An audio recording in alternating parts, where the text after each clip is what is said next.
ठीक, मैं 300 मान रहा हूं, चलो 360 मान लो भाई, ऐसा कुछ पता नहीं कितने का पेपर आ जाए, तो 360 के हिसाब से लो, तो चलो 360 के हिसाब से कर लो। मैं तो 100 नंबर का मान रहा हूं, सीधे ऊपर से उससे परसेंटाइल मतलब परसेंटेज काउंट हो जाती। ये लो, आप चाहते हो कि 360 में से, ठीक है, 200 आए, तो अगर 360 के तो 120 का ये मान लो, 120 का ये मान लो, 120 का ये मान लो, अगर 360 का है तो, ठीक है ना, मान लो 320 120 का ये। तो भाई होता क्या है कि जनरली 90% केसेस में, मतलब देखो top 100 rank, top top 100 all India ranks जो है, मैं उनकी बात नहीं कर रहा हूं, और उसके बाद का जो ट्रेंड देखा जाता है ना, वो ऐसा ही देखा जाता है कि 2 सब्जेक्ट बहुत बढ़िया जाते हैं, एक में थोड़े कम आते हैं, ठीक है ना। तो भाई मान लो 120 हैं, उसमें हमें टोटल 200 लाने हैं, हमारा टारगेट मान लो 200 का है, तो 200 पे हमारा क्या है कि एक डिसेंट टाइप रैंक आ जाएगी 200 पे।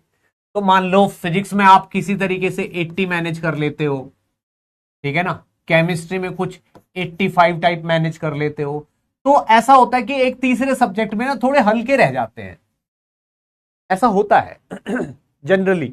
और ये बहुत कम लोग ऐसे होते हैं तो तीनों को फोड़ते हैं, ठीक है, किसी एक में रह जाता है। ज्यादातर केमिस्ट्री में भी बहुत लोग लुटिया डुबोते हैं, केमिस्ट्री में इंटरेस्ट नहीं होता इनको, जिनका आईआईटी में होना होता है।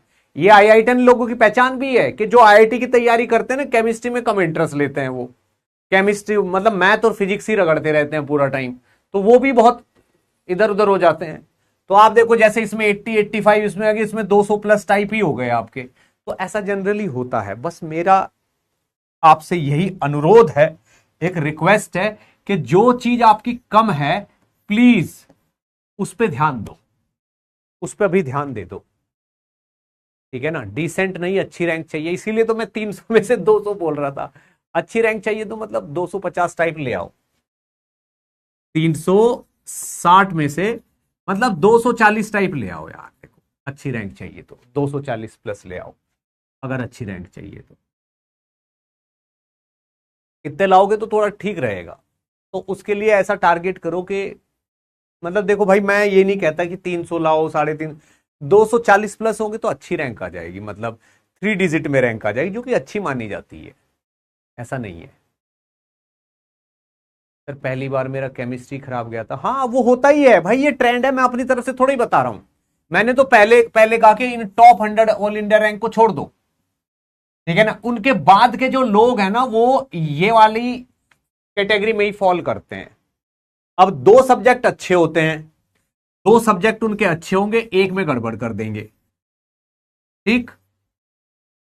तो आपको बस ये देखना कि अगर आपके तीनों सब्जेक्ट बढ़िया हैं, तो आपकी रैंक तो बढ़िया आनी है।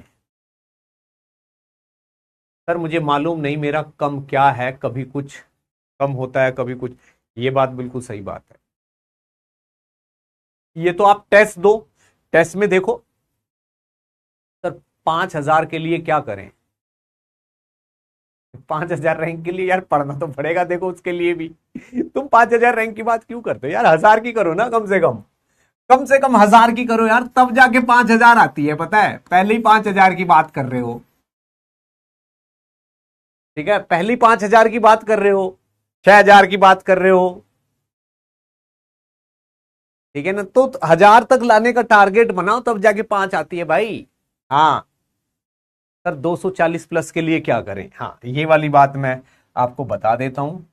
240 के लिए देखो, मैं फिजिक्स की बात बता देता हूं आपको, ठीक है ना।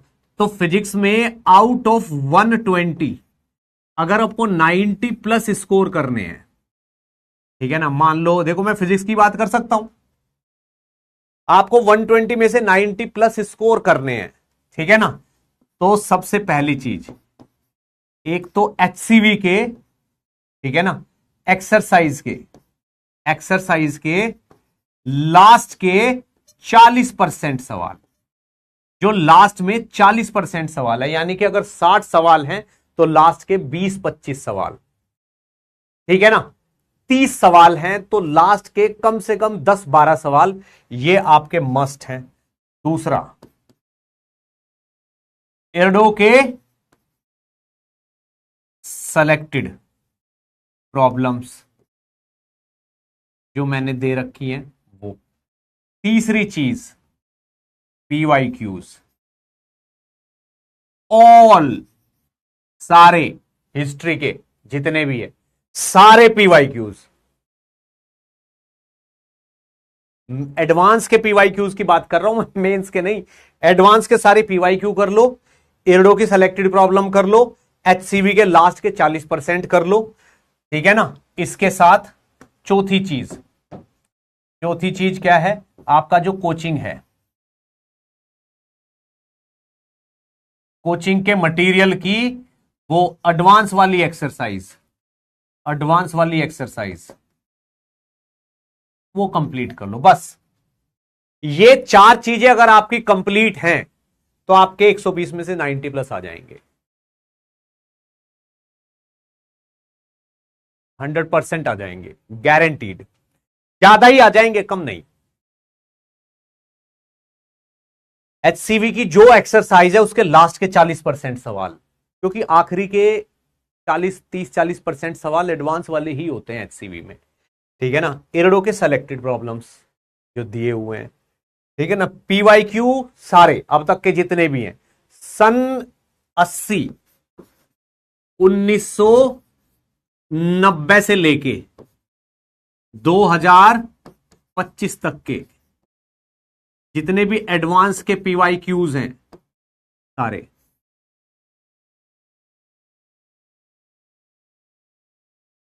तो जाके 90 प्लस मार्क्स श्योर हैं, आएंगे ही आएंगे। और भाई देखो, एडवांस में मजाक तो चलता नहीं है ना, यहां पे मैं किसी को खुश करना चाहता हूं ना कुछ, क्योंकि कम से कम एडवांस में तो सच बोलना चाहिए। इसलिए बता रहा हूं कि 120 में से 90 मार्क्स तभी आएंगे जब ये असला पूरा होगा। और एक चीज और है, जो फिजिक्स में 90 ले आता है वो मैथ में 90 से ज्यादा ही लाता है, ये भी श्योर है। तो मैथ में भी उसके इतने ही होते, 90 यहां हो गए, 90 यहां हो गए, 180, ठीक है ना। केमिस्ट्री में भी बढ़िया कर लेता है, 60-70 केमिस्ट्री में भी हो जाएंगे, तो 250 प्लस तक का आपका काम हो जाए। क्योंकि ये वाला काम करना मतलब आपने 250 प्लस का जुगाड़ कर लिया। मॉक टेस्ट तो देने ही है, वो क्यों नहीं दोगे। 1-2 हो गए पर 3 नहीं हो पाता भाई, ये 3 तो करना जरूरी है। अरे PYQs आप ऐसे क्यों सोच रहे हो कि आपको खुद से ही करने हैं, आप तो ट्राई करने हैं। इनका मतलब क्या है, ट्राई करना है एंड याद रखना है।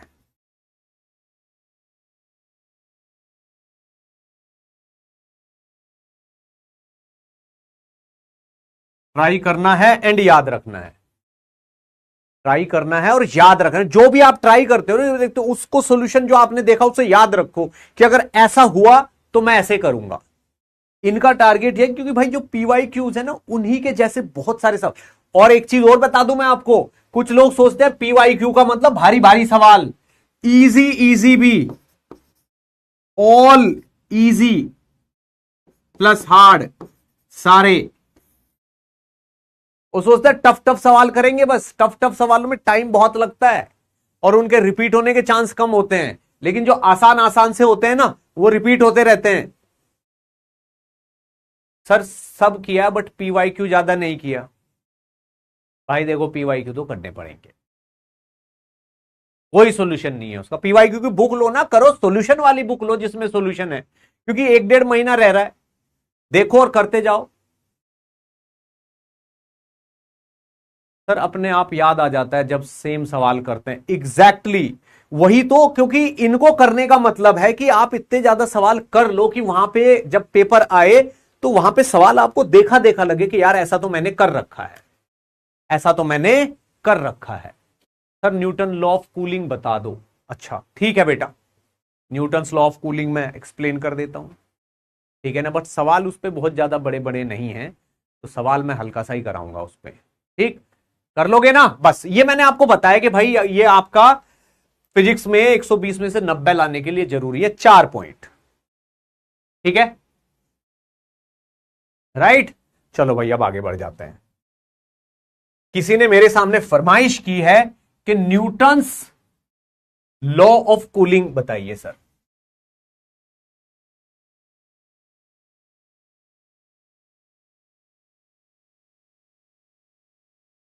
न्यूटन्स लॉ ऑफ कूलिंग के बाद मैं प्रोसेसेस करूंगा, इसके बाद अपन क्या करेंगे, प्रोसेसेस करेंगे।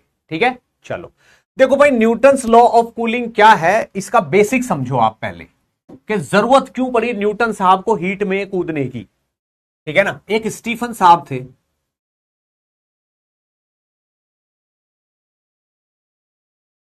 स्टीफन्स लॉ था एक, उन्होंने कहा था कि E sigma A T to the power 4, ठीक है ना, पावर होती है किसी भी बॉडी से जो रेडिएशन करती है। ठीक है ना, और ये तो गेन है, लॉस भी इसी इक्वेशन के अकॉर्डिंग होता है